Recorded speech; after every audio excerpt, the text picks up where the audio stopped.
Hello, people, and welcome to episode number 4 of the Silent Tent podcast. I am Coco Mell, and this is my lovely co-host and amazing presenter, Joelah Noble. Oh, thank you. Wow. I know I tried to match your energy last week, so I hope I did you justice. But how are you feeling today and this week in light of everything that's happening? I mean, I think it's been a draining week for all of us. I'm so tired emotionally and physically, even though I haven't really gone out much. I'm going to hit up a protest this weekend. I was a bit apprehensive about it at first, to be honest, because I always like to feel like, you know, we're doing the protest for a reason. Like there's a certain law that we want passed or certain changes that we have made very clear. But I've had a change of heart in that. And I feel like a protest, even if it's just to raise awareness and feel that unity amongst each other, I think it's worth it. So yeah, you know, people can change their minds about things. Yeah, I feel like pretty much echoing what you've said in terms of like, you know, feeling for the week. I think the same words get circulated. Do you know what I mean? It's extortional. Some people ask me how I am. I'm now like, well, I've got my health, so I really shouldn't be complaining. But then it's like my emotional state is very kind of damaged kind of things. So it's like a flip. So I almost feel guilty for saying I'm not great, but then I'm better than most people could be. So health-wise, all fine, thank you. Emotion, as I said, a little bit strained, a little bit sore in certain places. Yeah. Do you have any idea when you think like things could go back to normal, or like when is our feeds gonna reflect this change, that the outcome of this uproar? Do you know what I think the whole normality thing, I think when it was Corona, everyone was talking about, that was one thing, that was a different kind of norm, whereas now this norm it's on a different level, I think, than any of us expected outside of a pandemic. So I feel like the Corona normality, I feel like people are already getting back to, people are gathering, people are doing all that stuff at the moment anyway, wrongfully or rightfully, they're doing it. In terms of, you know, the Black movement, I don't know. I think when we're not under the white man's knee anymore is when the real norm is going to start. As to when that is, that's a question I don't think that's even for us to answer. I think that's actually for the non-minorities to answer. Like, I don't feel like we should hold that burden and that weight. That's for them for us to ask them, when are you going to change? When are you going to, as a brand, do better infrastructures where it's more inclusive? Do you know what I mean? Or you're not going to use Black people to tick a box anymore. Like those things, when those things I think are evoked, that's then when we can say this is now the new norm. But I think until then, it's just going to be TBC. You just have to just wait and pray that it's not going to take another Black life lost to stir all this up again. Do you know what I mean? So I honestly, God only knows, I pray that it's sooner rather than later. I really do. Yeah, and I think I said this on one of the last episodes, that I'm tired of asking for permission or asking for respect. You know, I think it's really about us demanding that and also doing our own things, like truly supporting our own businesses, Black businesses, growing our own businesses. Like right now, I'm wearing a Grime Originals hoodie. I wasn't asked you about that. I just thought it seemed very powerful. Yeah, I mean, I got this time ago, but it feels so right, you know. So I'm gonna just try my best. Obviously, we love certain brands, like we love Nike. Do you know what I mean? Like we love these brands. No apologies.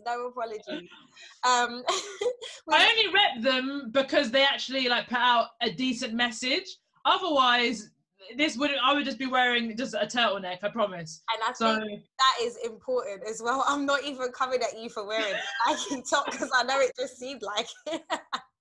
It's important to rep the companies that are also our allies, you know, that also, if you're appropriating Black culture, if you're influenced and inspired by Black culture, then we need to know as Black people that you also support our movement and you support us as individuals. And exactly. Nike have seemed to do that, so I'm not even mad at that. So I'm really just going to be focusing on wearing brands that have outwardly expressed allyship. Yeah, allyship and Black-owned businesses. That is really what I'm gonna focus Yeah. on doing. I suppose that's our way of, I suppose, like encouraging the change. Do you know what I mean? Like starting it with ourselves. That's what we can do.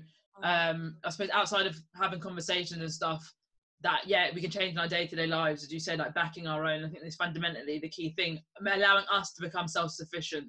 But we don't have to go to other minorities to, you know, to provide us a service. We should be providing it for ourselves and each other. 100%. And with that being said, we do need more unity in the Black community. Over the past week, actually, I've been dealing with some of my own struggles to do with colorism within our community. And it's something that I've dealt with throughout my whole entire life. And I'm sure you have too, Coco, for different reasons, because it's quite obvious we are two totally different complexions. But it's different, but it's the same. Yeah. As a light-skinned female, I have constantly been told throughout my life that I'm not Black enough, that I don't have a right to speak about certain Black issues because I'm light-skinned, that I have light-skin privilege. And it's hurtful, to say the least, you know, but also it's super ignorant, and it's the ideologies of the oppressor that people continue to perpetuate in our community, and that is what keeps us divided. So it's something I think we really need to tackle. We need to, whether it's seek therapy for the trauma that we've endured and continue to uphold throughout the years, and against each other, whether it's like talking to each other openly, or I don't know what else it is that we need to do. Have you kind of like, I don't know whether you have like like coping mechanisms or tools that you use to kind of, I suppose, like, you know, come out of that? So when someone, like, you know, says that ignorant comments and stuff, like, is there a way that you kind of, you know, you kind of battle against it? In all honesty, Coco, I don't know yet. In all honesty, I really, really don't know. I feel, for a long time, it felt like I couldn't really say anything because I felt like, do I have a right to say something? Like, I would never experience the kind of racism, I guess, to the full extent of what like a darker skinned person would experience. So I always kind of felt like I didn't really have a right to say something, but it's so you know now that not to be true though. Now I hope. Yeah, no, now I know that obviously, like, I'm Black, so even though I'm light skinned, I still get the issues outside of my community, and I still have to deal with the issues within my community the same way a darker toned person would have to deal with the issues outside of their community and inside of their community. A lot of the times I'm the token Black girl. I've been on a few shoots actually where I'm the only Black girl, and that doesn't feel good because it's obvious as well. And the fact that you've chosen someone that's lighter as well is as if to say that that's the extent of beauty in our community, when it's not. You know, there are so many beautiful women of so many different shades in our community. So what I don't want is for us to be divided within ourselves. That's the biggest issue here. I don't want, you know, I've had friends who didn't want to go places with me. I've had people not want to do business with me. Other Black people not want to do this with me because I'm light skinned, and they felt like I wouldn't understand the struggle. And I just want to say that this is an old time ideology and frame of mind that's brought down from the oppressor, from slavery, where you had the field slaves and the house slaves that we've continued to perpetuate. But the fact is, we were all still slaves. I still have to deal with it, you know, and it's not cool to have to deal with it in my own community. And it's the same for a darker toned person. Like, I know that in some places in Africa and in some Caribbean islands, you know, I know that especially in an older generation, a lot of the lighter skinned people feel that they are better, that they are superior, because that's the bullshit that they've been told. But it ain't true. It's lies. I suppose what's like I think they're saying like light skin is the right skin. Do you know what I mean? Almost, you know, kind of gets said time and time again. And I definitely get it. I think to me, obviously, not being in front of the camera, say nowadays on shoots, I'm behind. I feel like I necessarily haven't seen it, like the prejudice. Now I'm a freelancer, but I feel like, you know, growing up, that's kind of when I kind of saw it when I was younger, and it was so hard to understand because colorism like wasn't a word back then. It didn't exist. It was just my parents would just put it down to jealousy back then. Do you know what I mean? Not knowing that actually it's not jealousy, it's colorism. So to now actually have like a word to actually, I suppose, contain that level of treatment that we're subjected to, I'm happy that we have that word, that it, you know, that we have it, you know, outwardly spoken about. But at the same time, I do still think it's some things that as a community we are somewhat naive to. Yeah. And I do kind of feel like that's why we don't always flourish in businesses and in with our ideas and stuff, because the next black person looking at you sideways being like, well, why should I give you my money? Do you know what I mean? I don't want to help that person. I don't want to put that person on because that means that they're going to be ranked higher than me. Like in society, that kind of like warped mindset is still like a very much kind of like active thing within our community. I feel like we need to kind of get out of it, because all we're showing the, you know, the non-minorities is, oh, it's okay, treat us like this because we treat each other like this. And I think that's where the problem lies. It's really coming together, and I really hope this whole Black Lives Movement is actually going to help people realize that we're the same when we're protesting. And, you know, say, you know, in America, obviously there's a lot of violence around protesters. Everyone's bleeding the same. We all bleed red. Do you know what I mean? Like there's no difference because I'm black and I'm a dark tone of black and you're a lighter tone that you bleed different to me. That's not a thing. So I really hope that all of this helps kind of just bring to light within our own community that we can still do more for each other and do better.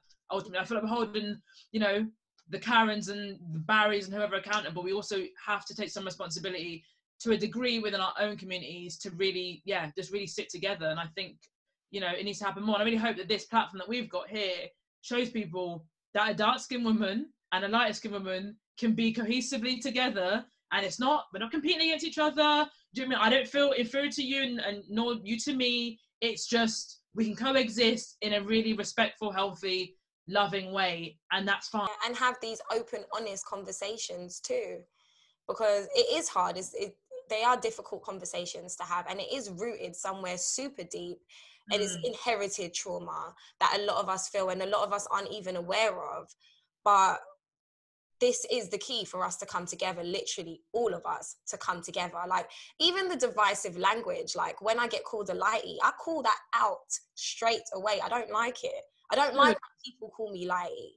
I would never, ever call someone brownie, darky, or blackie. I would never do that.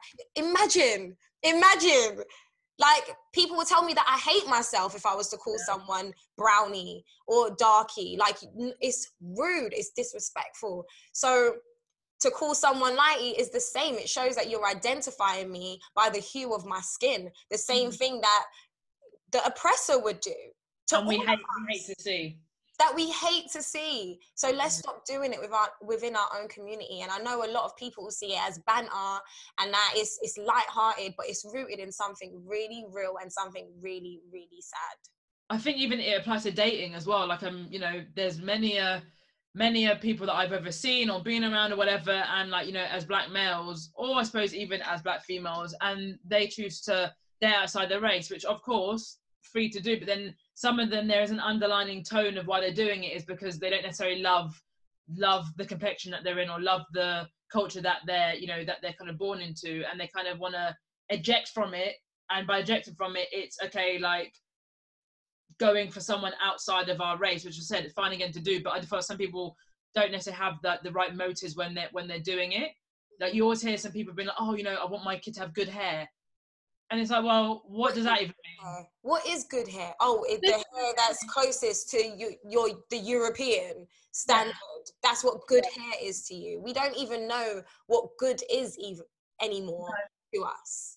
This is the thing, like, well, like, what are you comparing it against? I said, like, what you see on television, like, what is your comparison? Do you know what I mean? Because that's not it. But I think that's a very kind of like real thing that is happening to like within our within our community, which is a shame. Then in the flip side, I think obviously ways to combat it, like I love to see, you know, now Black platforms and networks championing other Black people, whether it's for their skill, whether, you know, they're a photographer or whether they're a web designer. Like I love to see us actually taking this time then like to come together, like do you mean like really putting people on, like, you know, I think that's really important. We need to see more of that, us using our platforms to really educate and bring to light some really great people. We have so many great people in our communities who are doing so many amazing stuff, you know, from charities and things like that, that I think we should really be talking about, like, more so.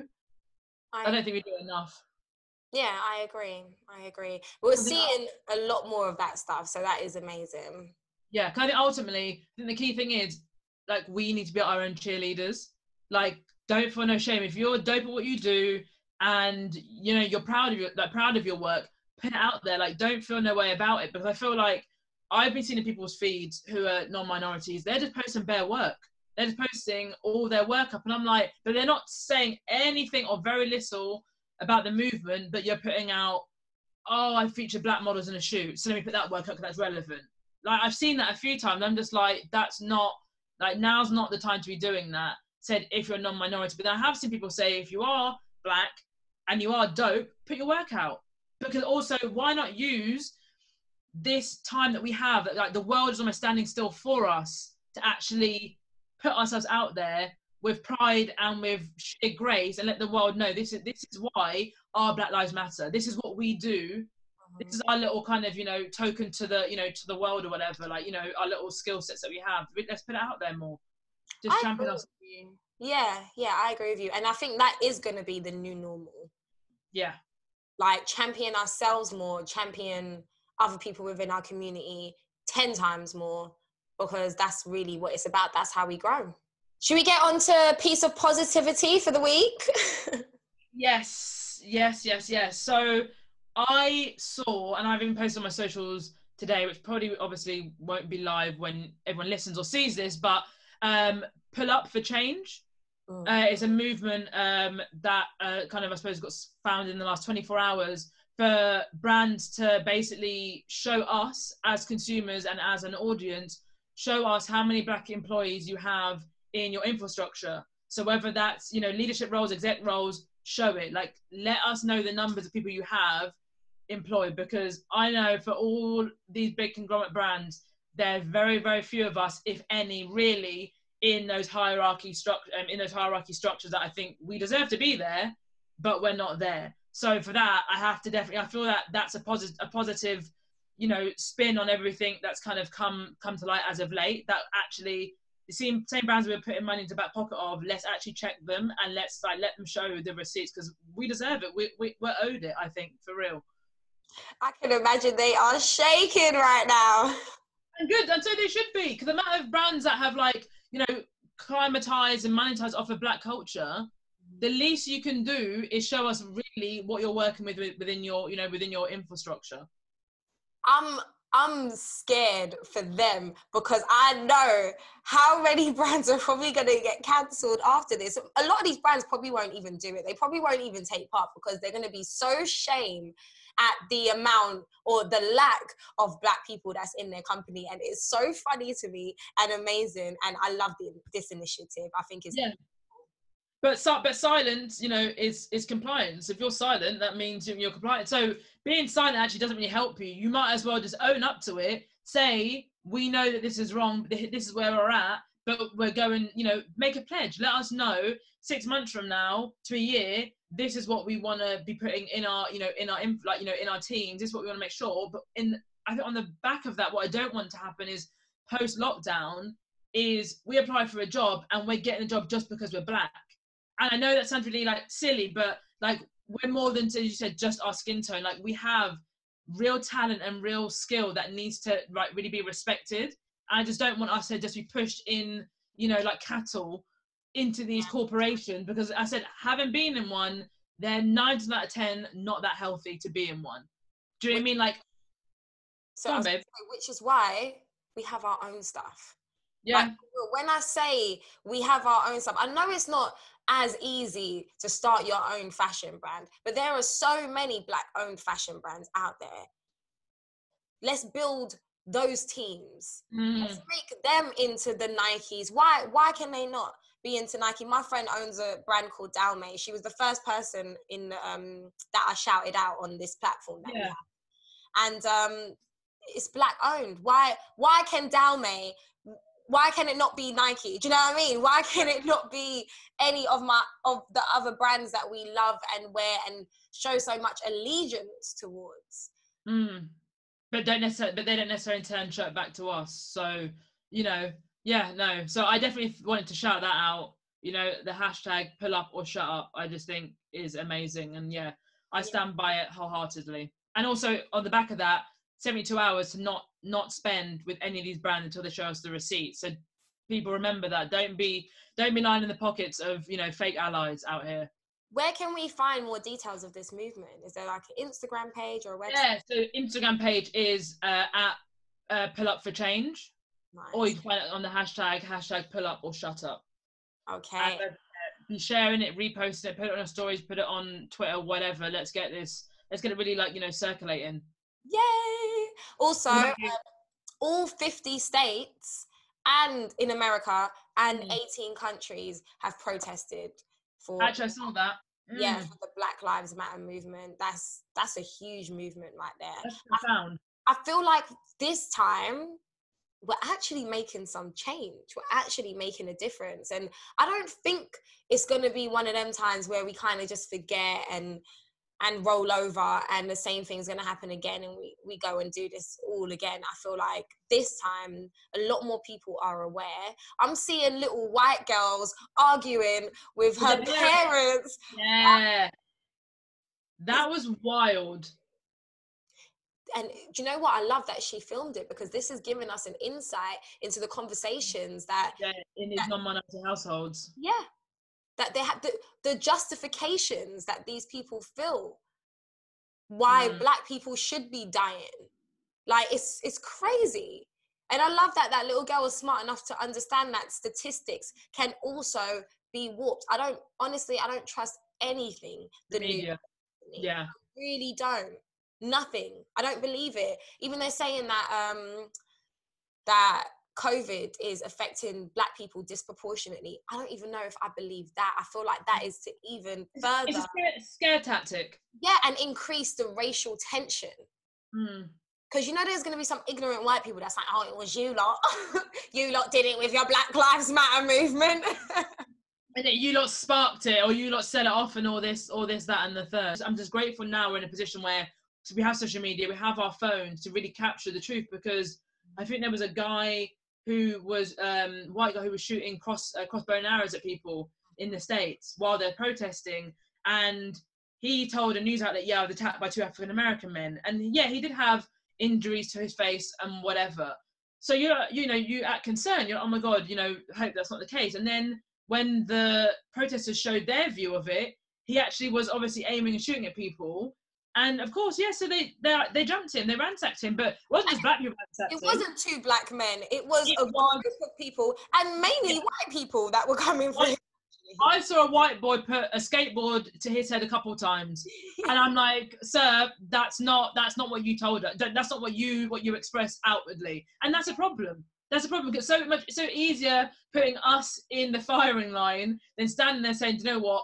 Accountability. Again, that's the white privilege we're talking about. Yeah. Do you know what I mean? Like them being the victim and us being the perpetrator. That's not always the case. Yeah, but I don't appreciate how the media eats it up as well. Like, it's so obvious on social media that if we could see it, then I know that the media companies could see it too, right? They were showing something the other day of like some looters coming out of a shop, and a white lady was coming out. She was coming out so yeah. She was slick with it because she was just strolling out like the news reporter changed her stance and said, oh, I can only hope that this is an employee coming out. Why is it that? Because if that was a Black woman, you would not be saying that. You'd be saying, oh, there we go, another looter. This is the thing. And obviously, like, the government in some states have been putting bricks in the protesters' way in hopes that will aggravate and almost like entice them to start something, so then they can say, look, we had to go in and use excessive force because we've been attacked by, you know, by bricks. No. And then also I think another, you know, win, let's say, this week is George Floyd's killers. Kind of, you know, their charges now being, you know, heightened, I suppose. So from 3rd-degree murder, that officer got 2nd degree. Is it murder or manslaughter that he got? No, I thought I saw second degree. But then I feel like then manslaughter has been thrown in there as well a few times. But I would hope that he would be given sentence-wise. I think they said up to 60 years, whereas before it was maximum of 25 years. Okay. And then other officers aiding and abetting in the killing. And it's also come to light that the officer who knelt on George Floyd's neck, the agent officer, Tutau, they're actually brother-in-laws. So the killer who knelt on his neck is married to Tutau's sister. Oh, the one that divorced him. Yeah, her. Yeah, that's why my guy stood there mute as a mother, because as far as he's concerned, that's my brother. Do you know what I mean? So I'm gonna ride or die. Yeah, well, let's hope you get served, all because you want to follow stupidness. Yeah, you be riding all the way to that prison cell, mate. Right. That's what I'm trying to say. Wild though, it's so crazy, so crazy. But yeah, so you know, I really hope so that, you know, justice is finally served for him and for you know, for Black lives, you know, across the board from here on out. Yeah, I hope so too. We'll keep you guys updated on that. But we did say earlier, you know, we're both feeling kind of drained emotionally. What is it that we're doing to get out of that funk and to feel better? Because I know it's an everyday struggle. I think, you know what, I feel like laughing. Do you mean, I feel like, you know, laughing naturally releases endorphins anyway.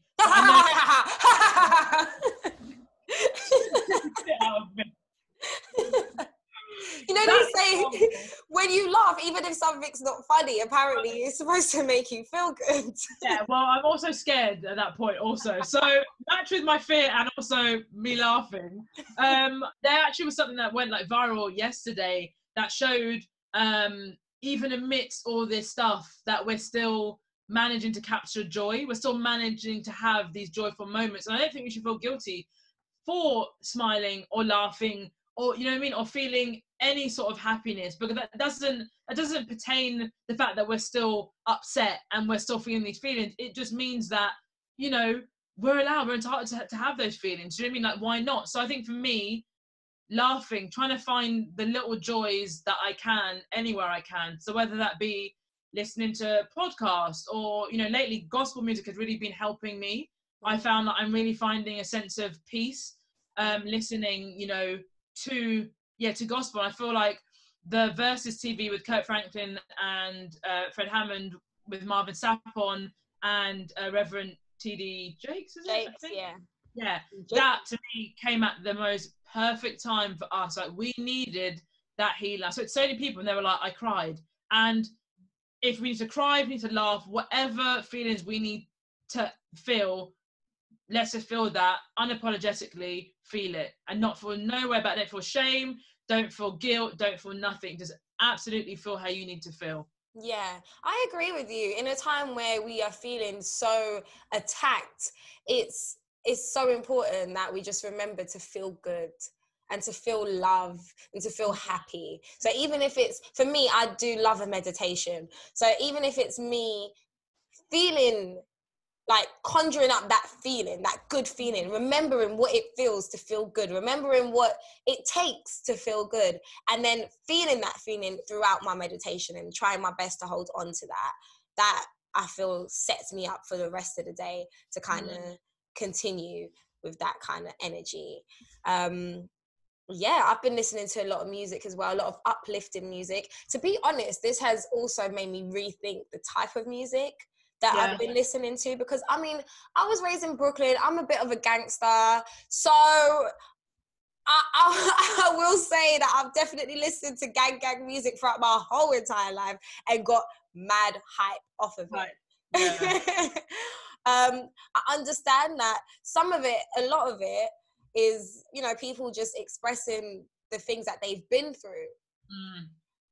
At the same time, I guess there's a way to do that without inciting that violence in other people. And I'm just not really interested in listening to any kind of violent music now. I feel like the whole spin on it is just so different now. I think it'd be interesting as well to see, like, musically how musicians are actually gonna, like, whether adapt their craft. Do you know what I mean? So, like, are musicians gonna change their message to not have such a violent undertone to it, or is this actually gonna kind of accelerate actually the violence because that's the way we feel, because we feel like we need some form of revenge of sorts or whatever, do you know what I mean, to society? So it really could just go kind of like either way with it, really. I think this could also be a really good lesson to our Black boys, especially in London right now. This is what we're seeing, a lot of young Black boys dying. Like, this whole knife crime situation really is so sad. And I think this could possibly, like, open their eyes to the realities of it, that why they're even in that position where they're killing each other in that way. I think maybe they'll be able to look at themselves and look at the situation and understand that actually this isn't for you to be against each other and be fighting each other. This is really a time for us to come together, and that's how it should have been anyway. There's other people that you can fight, not killing anyone, but, you know, in other ways you can get your aggression out. I've been just reading books. I've got so many books. I don't know if this is going to help make me feel happy, because I'm reading a lot of history books. And so I'm learning about the oppression that we faced throughout the years. And that's kind of sad, but it is also really important to learn, educate yourself about what's going on. I think that is number one, really. We need the education. And that's why we have things like colorism in our community, because a lot of us are ignorant to how that even started and why we feel the way that we feel. So I have been reading a book called Black and British by David Olusoga, and it's Black and British, A Forgotten History. And it teaches us, you know, how there are Black people in England, basically. Our history, our background. And so I'd recommend that to anyone listening right now, and any Maya Angelou books as well. Oh gosh, tell me about it, honey. Tell me about it. I was actually the first person that ever inspired me to, like, write a poem and, like, continue to write my poetry. I've always loved Maya Angelou. Oh God, any of her words are so insightful. Like, during so many points in our lives, I feel like, you know, her words really act as, like, strength for us, I feel. I would love to know, like, her take on everything that's happening now, like, and how, you know, like, how does she think and feel during such a time? What wellness stuff do you do? I've been actually walking, like, doing a lot of walking. I feel like not living in London, I feel like is actually a really, like, nice thing, because I have so much, like, greenery right outside my front door. And I'm talking, like, my mum and I did, like, a 10-mile hike the other day. We hit some, like, dirt trails. We were all up in some shrubbery and forestry. Like, it was a lot. And I feel like I actually kind of look a bit darker from it. And I'm here for that vitamin D. But yeah, walking, and what else have I been doing? Oh, podcast listening a lot too. Just because I feel like, you know, this platform we've got here is still super new to both of, well, to me especially. Obviously, you know, podcasting is supposed to be new to both of us in a sense. And I've been listening to other podcasts to just try and kind of, like, learn from, and actually, you know, kind of get a bit more of an understanding in, I suppose, like, what message do we need to really be conveying for our audience and our listeners. So yeah, I've been listening to Dope Black Women podcast. Actually, I've listened to about 6 months now, and it's just really insightful. 3 hosts, one's originally from Jamaica, but now it lives over here in the UK, and the other 2 are also UK based. And yeah, it's just really interesting to see women of colours, their thoughts, and how they're navigating through this time as well. And yeah, just podcast listening, really. And that's it. Just getting fresh air is what I'm trying to do. I feel like that sun on our skin, like, that's when the glow up, it really happens. We can really rise from. So yeah, that's been me, really. Yeah, I love a good walk.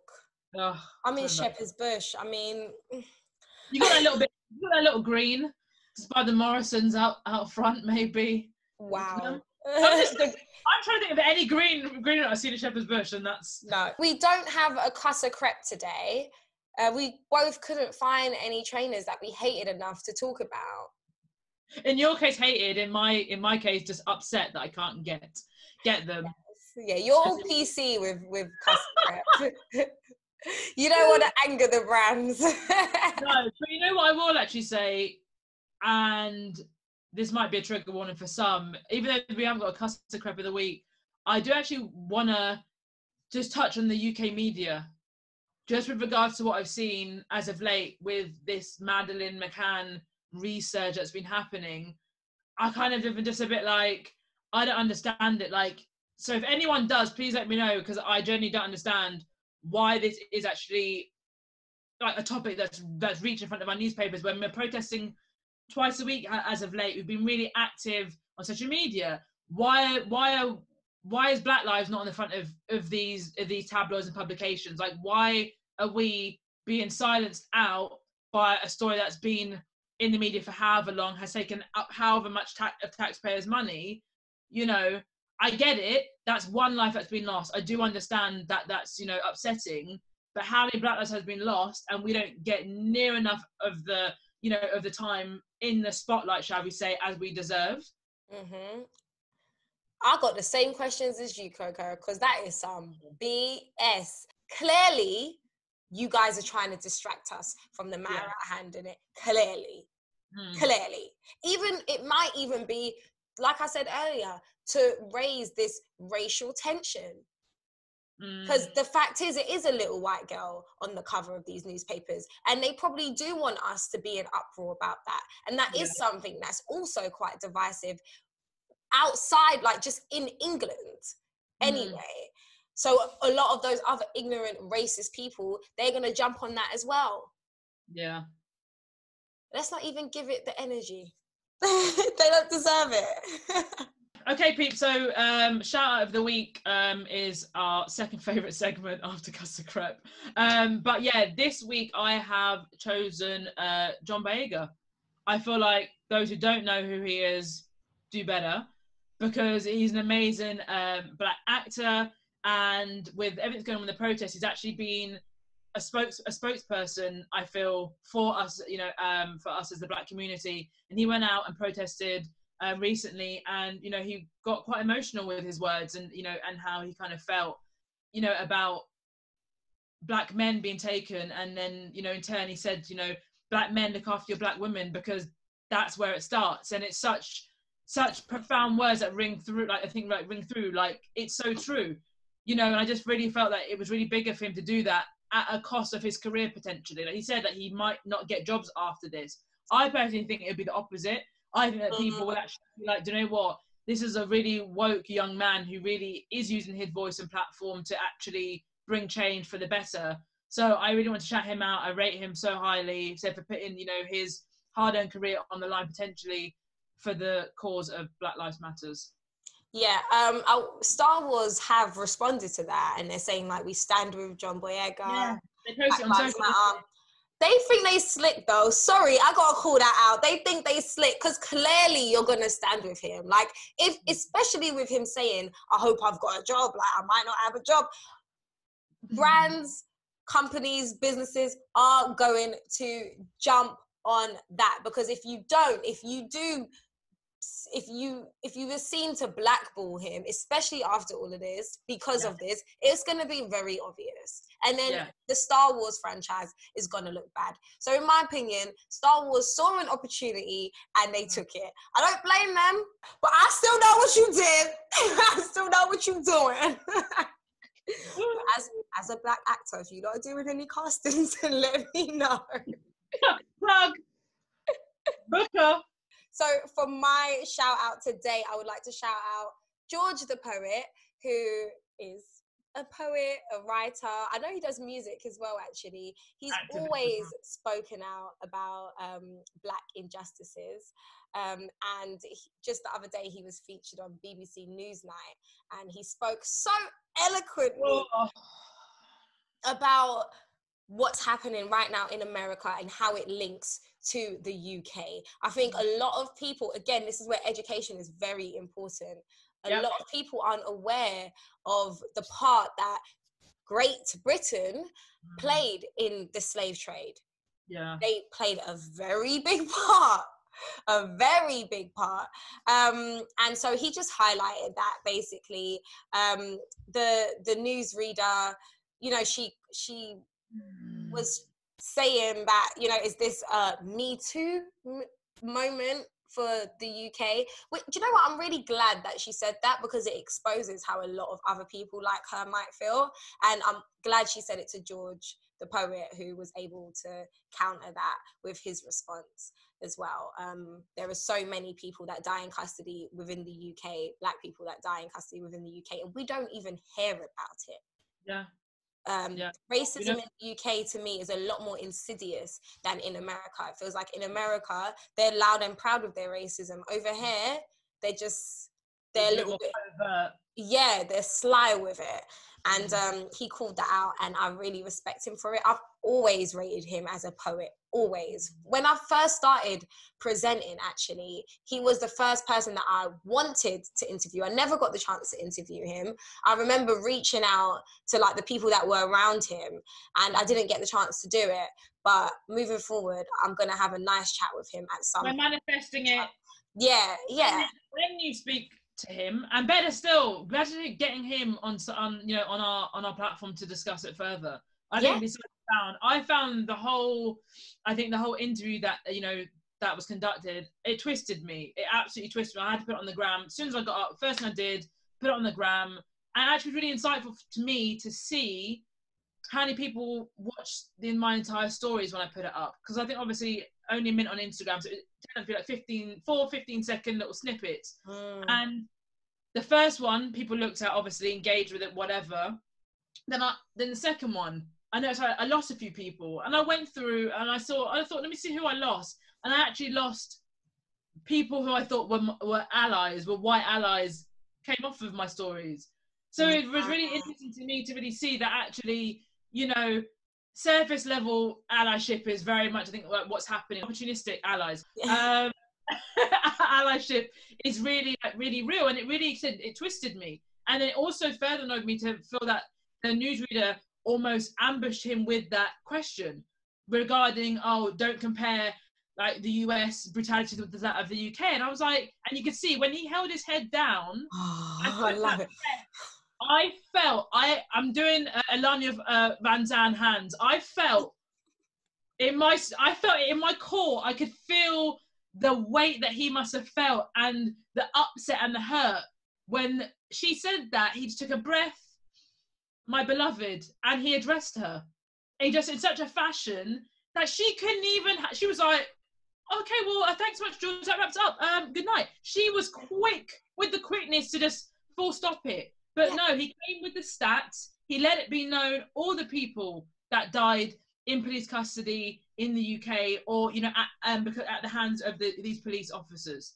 Yeah. I have to say to people outwardly, don't you ever lessen any life, a Black life. Don't lessen whether it's in the UK or the US. It doesn't matter. Period. It doesn't matter. You tell the family that, stop harping on about your loved one that you've lost. It's not the same as it is in America. No, but you know what? It fucking should have been. Excuse my language, sorry, but it should have been. It should be just as important as a George Floyd. It has to be. And granted, people might not lose their life to police brutality, but the gentleman, I think his name was Julian Cole, and I really hope I've got his name right, that is now paralysed because of the police. They handled him in such a disgraceful way. You know, I think when they initially approached him, they left him in the police van for half an hour, and he wasn't getting any oxygen to his brain, and he is now brain dead. And what's happened to those police? Not prosecuted, not prosecuted at all. His mum, his friends visit him every single day, and you tell them that his life, it doesn't matter. It's not the same as what happened to George. No, it is. It is. He is still a human being, and still it's validated to be accounted for and to matter. So yeah, had to get that out. Sorry. Yeah, speak it, sis. Speak it. Yeah, it's true. You're speaking true facts. And while we're at it, justice for Belly. Always, every fucking day, justice needs to be had there. I'm so sorry, but that is just absolutely crazy to me.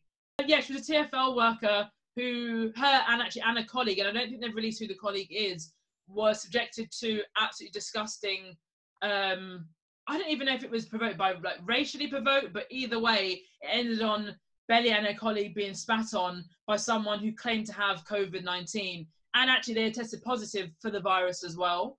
And in result of, Belly unfortunately lost her life, left behind a husband and an 11-year-old daughter, and her colleague was left in intensive care fighting for their life.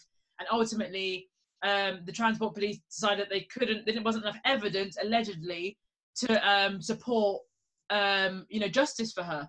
Yeah. So there's a petition going around at the moment. There's a GoFundMe as well for her family, to support them and to kind of, I suppose, use our voice for change. So I feel like amidst the George Floyd things happening, I don't want to say like her tragedy is being lost, because it's not. People are still very much aware of it, but I feel like we can still do more to bring her justice to the forefront, like we are going to bat with George Floyd. So people, please donate, share, do anything you can, write to your local MP and let them reopen the case again so there is justice for Belly, because she deserves that.